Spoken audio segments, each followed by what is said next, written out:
Hi guys, this is Klaine 27 and welcome to my very first podfic. And my podfic will also be my own fan fiction, which is beginning to see the light. This is like a trial run. If you wanted to for me to continue, just put the reviews or comments rather comments in my in the comment section, so I will know if my podfic is worth continuing. I just hope that you will like it. And if you're not a fan of Klaine or Glee or any boy ex boy action, please get out of this site. I'm not trying to kick you out. It's just that please do not put negative comments if because you are like an anti-gay thing. But I can receive negative comments if it's because I'm bad at doing podfics. Okay, and guys, I just want you to enjoy. And this my first chapter has smut in it, and if you don't like to hear my voice or like you don't want to read the smut part, just skip the part. I will put it on the details of this video, so just skip it so you won't be here, so you won't be hearing it. Okay, so I just really hope that you will enjoy this podfic, and please give me your comments so I will know if I should continue this or not. I just hope that you will enjoy this. Okay, I'm rambling now. Okay, enjoy guys. Beginning to see the light, chapter 1, room 206. He was kneeling down on his right knee, both hands out in front of him, holding a blue box with a platinum ring safely sitting in the center. I don't know how to start this speech, he gulped and slightly shifted his posture. But all I want you to know is that I cannot wait to be your husband. So, will you marry me? Said Ba. Suddenly, his phone rang and he rushed to the nightstand on his hotel room to grab his iPhone. Hey, stranger, he said as he accepted the call from his fiancée. Soon to be fiancé, he corrected himself. Hi, babe. How's your morning? Sebastian answered anxiously. Upon hearing his boyfriend's voice, Blaine's demeanor fell. Okay, what is it this time? Blaine snapped. What do you mean? Sebastian started innocently. Stop it, Seb, Blaine half yelled into the phone. I know that tone. It's your please don't be mad at me voice. And you are stalling, which you only do when you know you need something. So spill. It's just, he gulped loudly. I know we've been planning for this vacation for so long and, he gulped again. And I'm so sorry. I cannot make it. What the hell, Bass? He shouted angrily. I'm already in Los Angeles. I prepared everything here so that you wouldn't be restless when you get here. But you were there for a whole week for a business trip. Seb tried to reason. It doesn't make a difference, Bass. We've planned this trip for so long and you build on me again. What is it that's more important to you than this? Than me? It's not that it's more important, it's... Get to the point, Sebastian, he sighed and plopped down on the bed. My boss offered me a job and I cannot refuse it. He paused, waiting for Blaine's response. And when he received none, he continued. Blaine, you of all people know how much I wanted this promotion.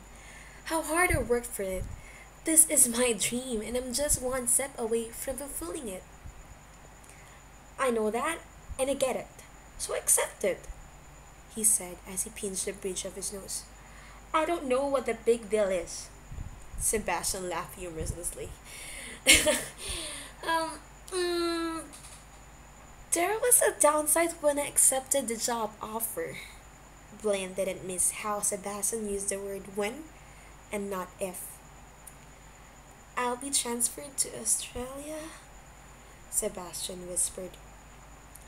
Blaine jumped from his position and started pacing the hotel room. Sebastian! What the hell are you talking about? He walked to the closet, took his suitcase, and started packing his things. Sebastian, you cannot. Just can't, he begged. He breathed in deeply and continued.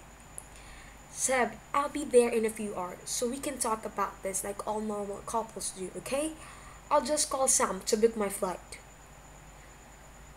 Blaine, Blaine, I'm already at the airport. There was a complication, so the company needed a fast replacement.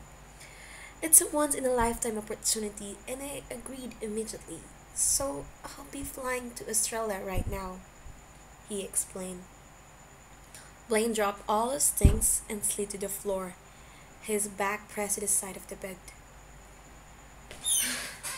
And you didn't consult me or ask me if I would agree to this?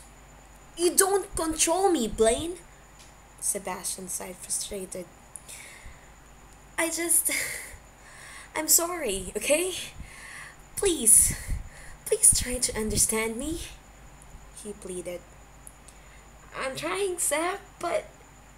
I'm really trying, but it hurts so much. Blaine sobbed. I'm sorry, Blaine. Please, I'm sorry, he hiccuped. Wait for me. Blaine, it will only take 2 to 3 years. Please, I'll be back. I promise, he begged. I don't know if I can anymore, Bass. This is not the first time that you made me feel like your work is more important to you than your relationship with me. He banged the back of his head against the bed. I can't take this much pain anymore. He paused. Last chance, Bass. Me or your work? He waited for the answer, but deep down he knew what Sebastian's response would be. I'm sore. He didn't wait for Sebastian to finish. He threw his phone against the wall and watched the shattered parts dropping to the floor. Blaine stood up from his spot on the floor, trying and failing to straighten his shirt. He was wearing his navy blue jacket, the one that reminded him of his Dalton uniform. He then proceeded to the top floor of the hotel, where the bar is located.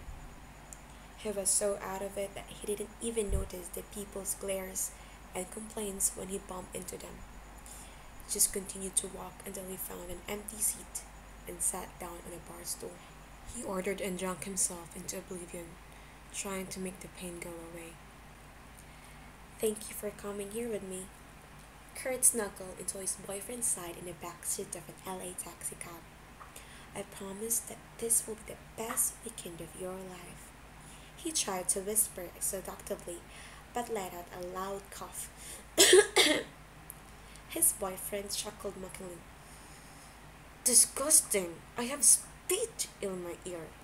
Chandler ungraciously wiped the ear next to Kurt's mouth. Can you move? You're crowding me here, he demanded and turned to face the window. I'm sorry.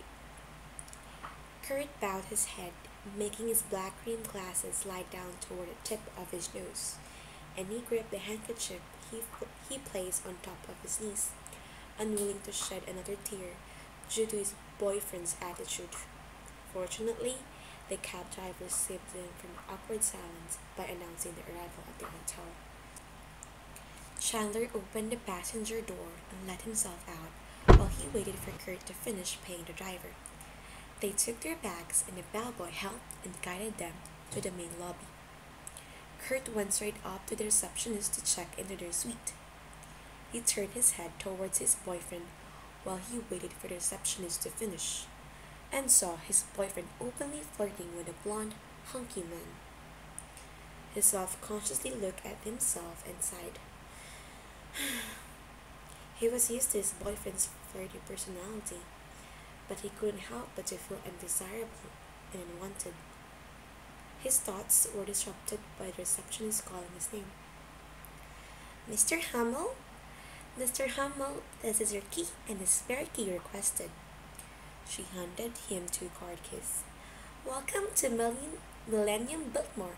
Enjoy your stay, she said joyfully. He coughed and mounted a thank you to the lady. Thank you. He then walked towards Chandler, who was still busy talking to the blonde guy.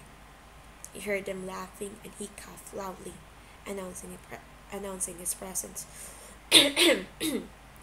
Chandler looked at him and rolled his eyes before saying, "Later," to his companion. With a last wink, he dismissed the blind man. "What was that?" Kurt asked silently while they walked down the hallway. Even though he knew that Chandler was the one in the wrong, he still felt that it was wrong of him to question their relationship. "With you and that guy earlier, I mean." Chandler let out an exasperated noise and turned around to face Kurt. "He means nothing.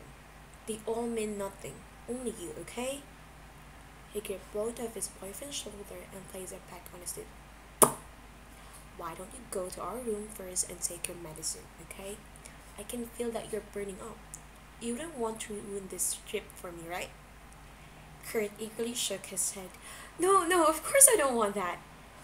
"Good, so just go there and rest first," Chandler encouraged. "But what are you going to do?" Kurt asked while he fiddled with his handkerchief. An expression of panic spread across Chandler's face, but he easily relaxed his face and answered, Make a tour around the hotel to get ideas for what we can do all weekend," he tried to assure Kurt. "But I already did that. I'll look at their website and the vouchers they provided," he started to explain, but Chandler cut him off mid-sentence. "Don't question me, just go and rest, okay? I'll be back in no time." And with that, he took the spare card key from Kurt and fled to the other side of the hallway, not even waiting for Kurt's response. Kurt shifted his bag onto his right shoulder and started walking again until he arrived at his room. "Room 205, he read aloud. He entered the room and put his bag inside the closet, but not before taking out the small container that held his pills. He went to the other side of the room and took bottled water from the refrigerator, then uncapped the orange container, ignoring the warning of extreme drowsiness induced by the medicine from the prescription pasted on it, and swallowed 2 pills at once. He grabbed his suitcase, his hands trembling, as he reached for the red underwear that his best friend and sister-in-law forced him to buy. He then proceeded to the bathroom and took a bath, to prepare for the unforgettable night he'd lose his virginity to his boyfriend. He finished his routine, but Chandler still hadn't arrived back at their room. He tried calling him, but his calls went straight to voicemail. He gave up and started watching TV, trying to keep himself occupied. After a few minutes, he could already feel himself struggling to stay awake. Determined to make the best of the night, he turned off the TV and got up to look for Chandler. He staggered for a little bit, but held onto the nightstand to keep himself steady. "Okay, I can do this. I can do this." He slowly walked towards the elevator and used the walls to stay balanced. He stumbled and fell backward, landing on the other person. I'm sorry, I'm sorry," he cried out, sitting back. He tried to compose himself despite the rush of pain he felt in his head. "I'm sorry." He tried again. Fortunately for him, the other man didn't seem to notice him and just got up and started walking again, without glancing in his direction. Kurt made a painful noise. Still sitting on the floor, he removed his glasses, put his hands on his head before letting it drop onto his knees. He flinched when someone touched his shoulder. Sir, are you alright? Do you want me to take you to the infirmary?" A staff member of the hotel crouched down to his level and tried to soothe him. Kurt tried to shake his head, but it only added to the pain. No need to. I just needed some rest. I'm okay. He tried to assure the employee, but failed when he fell back down when he tried to get up. Please, sir, let me help. Just let me help you get to your room. Kurt nodded his head, and his staff member helped him to his feet. The man looked down and saw the dropped keycard. He picked it up, then slowly walked to Kurt's room and helped Kurt to the bed, covered him with a blanket, before asking again if he needed anything else, to which Kurt responded with a request to turn off the lights. The bellboy did as it asked, glancing at the sleeping man one last time before exiting the room.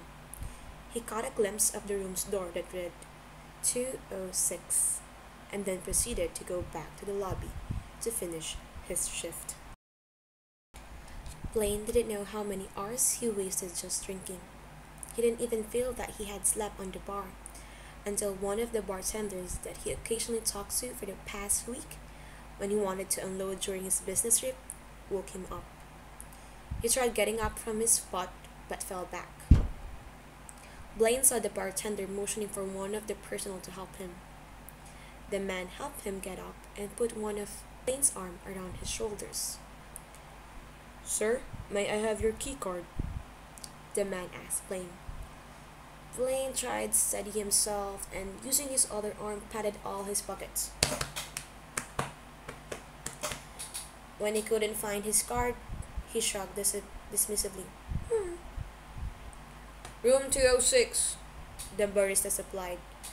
The worker raised his eyebrow at his colleague. "That is his room number. Ask one of your co-workers for the master key and help him to his room," the barista added while cleaning the tabletop. The man nodded towards him and did what the barista ordered. The staff used the master key to open the room, but before he let himself inside and helped Blaine stopped him. "I'm okay. I can take it from here." Yeah. He untangled himself from the man's shoulder and entered his room. The door closed automatically behind him, and he noticed that the lights were turned off. He tried but failed to find a switch, so he just blindly walked toward his bed, tripping over several items on his way. His knee bumped into something and realized it was the bed. He undressed himself, only leaving his boxers on, and plopped down on it. He rolled to the right side and gasped when he felt someone lying beside him. "Babe," he started. "Babe, is that you?" That someone made a sound in the affirmative and squeaked when Blaine tightly embraced him from behind. Kurt rolled over, and even though he could not see Chandler's face clearly because of the darkness, and because his mind was still hazy from taking the pills, he cradled his boyfriend's face and whispered to him, "I wanted to surprise you." The grip around his waist tightened.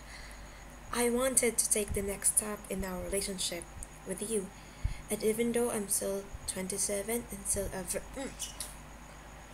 Kurt's rambling was cut off by Blaine's lips covering his own. They frantically kissed each other, desperate for each other's touch.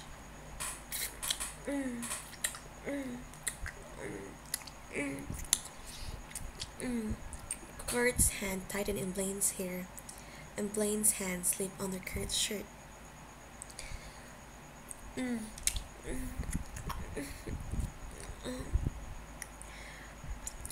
Blaine broke the kiss and nestled his face on Kurt's neck. "I don't care. I'm ready too. I'm ready too.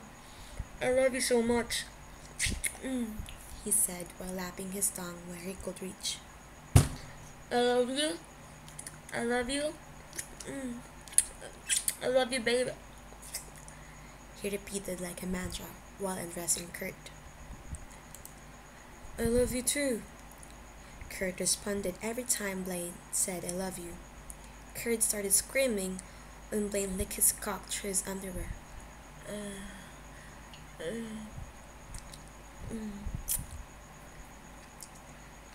"Babe, babe," Blaine was trying to get his attention. "What's wrong?" I prepared myself. I don't really know if it's right, but I wanted to be ready, Kurt said, and not really looking at Blaine, even though he couldn't really see him anyway. Blaine was confused. He didn't know what Sebastian was referring to. He thought it was just the alcohol in him that was confusing him, and that made him perceive his boyfriend's voice as higher than its normal pitch. So he just directly asked him, "What do you mean?" he inquired while removing Kurt's underwear and throwing it to the other side of the room.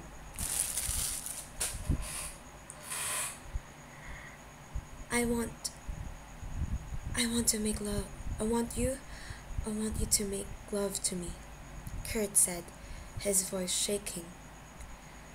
Please, he added as an afterthought. You don't need to ask, baby. I'll give you that and more, Blaine said and pecked Kurt's lips. He stretched his arms out and felt the nightstand's drawer, taking out the lute he used the other night to relieve himself. He put some on Kurt's hand and grabbed both of their cocks and rubbed them together. A mixture of groans and moans were released.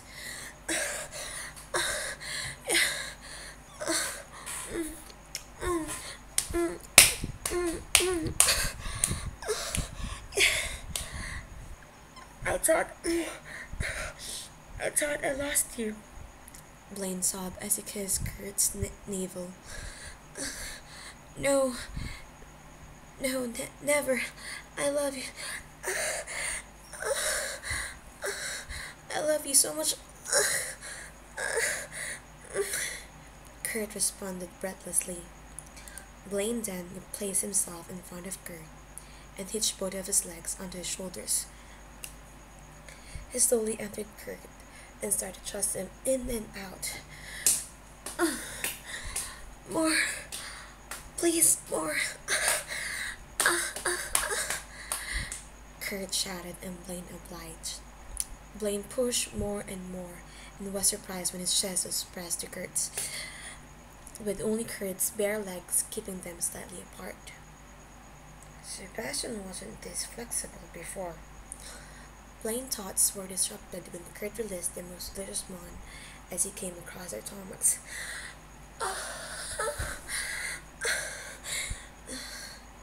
He thrust faster and faster until he started coming inside Kurt. He released his grip on Kurt's leg and slowly pulled out of Kurt. Kurt winced when there was nothing him feeling anymore, but moaned again when he felt his boyfriend's tongue lapping at his hole.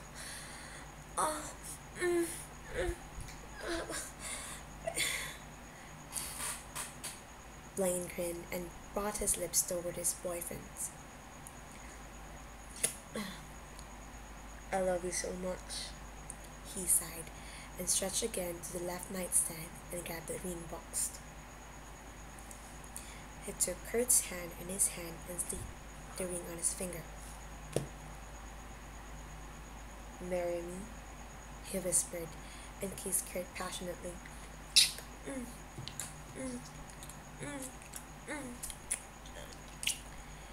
Kurt's eyes widened and he traced the ring with his finger. He grinned and pulled Blaine in for another kiss, all tongue and teeth. He didn't have to answer him vocally. I love you, they said in unison. They shared one more kiss, face to face, hands intertwined, before saying goodbye to each other. Good night, Chandler. Good night, Sebastian, they said simultaneously, and closed their eyes. Not even a second after, they both snapped their eyes open, letting go of each other's hands like they'd been burned. They instantly scrambled away until they were on the opposite sides of the bed, putting a distance between themselves. Who is Sebastian? Kurt asked worriedly and grabbed a comforter to cover himself. Who the hell is Chandler? Blaine demanded angrily. They both fiddled with the table lamps on either side of the bed and gasped upon realizing that he hadn't been their boyfriend that they had just made love to. Beginning to See the Light, Chapter 1, Room 206 is finished.